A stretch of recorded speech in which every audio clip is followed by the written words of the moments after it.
Hello, you are listening to the OmniTalk Fast Five, brought to you in partnership with the A&M Consumer and Retail Group, Firework, SPS Commerce, and Sezzle. Chris, headline number 5, Instacart has begun rolling out ChatGPT-based search. So according to the great Kathleen Douglas Moran at Grocery Dive, Instacart announced Wednesday it has begun the rollout of an artificial intelligence-powered search tool that leverages ChatGPT called Ask Instacart. The tool allows customers to find products as well as recipes, food prep tips, and more using, quote, natural language, end quote, instead of keyword-based searches. The company said the new capability will scale to all U.S. and Canadian consumers over the coming weeks.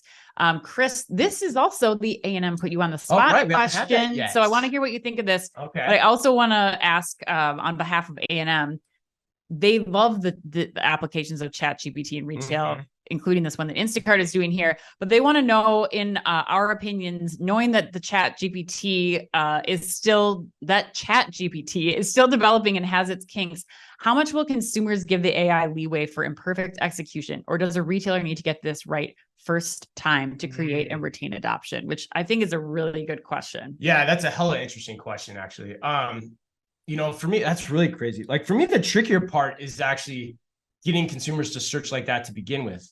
Yes. On the Instacart side. Absolutely. I think regardless of how it works, I think just getting people to do it. Because, like, for example, I was blown away. I was talking to Mrs. OmniTalk last weekend. I was fooling around with ChatGPT. I was texting you about it all the time. Yes. And she's like, "What are you doing?" I'm like, I'm screwing around with ChatGPT. I had the same response. And she's like, "What is that?" "Oh, he said the same thing, huh?" Mr. OmniTalk said the same thing. No, I was saying the same thing. What are you doing? Oh, what are you Stop doing? texting me these like people reading Irish OmniTalk. I was putting our podcast in an Irish accent. It was really fun. But anyway, she had no idea what it was. So I think that's what's really going to be hard about this and that's what I think the interesting opportunity here is. So I like ChatGPT has a really big opportunity in front of itself to get the first mover advantage here, like Google had in the day, because none of us knew what Googling it meant was. And we talked about this in our Microsoft interview that's coming out in a few weeks, which is a moose boost for that. Yeah. Which, if you haven't seen it, 1,500 people have already registered for that. We're talking with Microsoft's David Leibowitz and Seb Reeve from Nuance about all the applications for AI in retail. Check it out. You can go on LinkedIn. You can sign up for it. But we talked about that. Like, he was kind of saying, like, that's not going to happen. I was like, well, I don't know. It happened with Google. Like, you Googled it. So I think you could chat GPT it the same way. Yes. So that's the question for me here. Now, behavior-wise, do I think there's a there? 100%. Yes. Like, give me a recipe that meets these criteria, costs this much. Or, in the apparel world, I got this event that I want to go to. I want to see these color of dresses or these colors of jeans or these washes of jeans in these sizes. It just makes sense to shop that way instead of having to pre-select all these defined filters for you, which don't always work. Yes.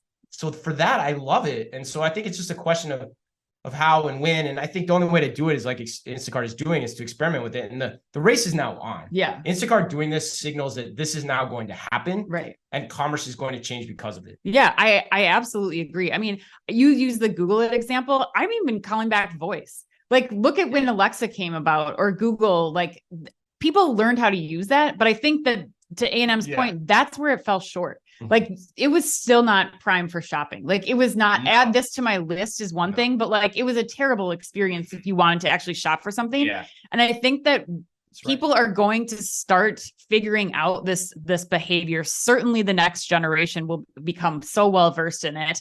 And as people, I mean, again, it's only been around for 6 months. So as people continue to apply this in their daily lives into their work, like, environment, I think that people are going to start, this is just going to start to change the way that we do our shopping for the exact reasons that you want. Like, I want a recipe for dinner. What can I have for dinner tonight? I don't want it to be what we had last night. And I don't want it to be where we're going for a reservation this weekend. Like, all of those things are like, or I want to make dinner for a friend for under $50. Send me recipes. Like, all of those things are able to serve up and engage with you to, like, eliminate things right away. It's an idyllic way for the consumer to end up shopping. And especially, I think, for the Instacart shopper. The other part that I think is important for our listeners is, as a brand or retailer, you really have to be focused then on how you're going to keep up with this, how you're going to start writing your, keywords and your metadata for your products to support this kind of search, which we also talk about with Seb and with David. And you're going to need to start applying your own AI in those cases, because again, I'm bringing up this advertising reunion I had last night, but like one of my friends who's a wonderful designer, her son's going to college to be a copywriter and designer. And she's like, why are you doing that? The robots are taking over. Like, this is the worst career you could get into. Yeah. But she's kind of right. Like, no copywriter human can keep up with the metadata that's going to be required to respond to your consumers at the speed at which Instacart now, as more people start to adopt this, are going to be able to require data to be uploaded. Like, it's not possible. So I think that's my tip is for retailers, is like, you really need to be putting some time and effort into what your approach and strategy is going to be around this. Yeah, it's a great point. And you know who's quaking in her boots, Ann? Who? Or rolling over in her grave? Mrs. Thiebert in my English class, because having screwed around with ChatGPT for the last couple of weeks, oh my God, students would love this thing. Oh, like, it is an amazing benefit to students. Yes. Like, I don't even think you have to study anymore. You know, like, you just write a paper with the thing. It's crazy how good it is.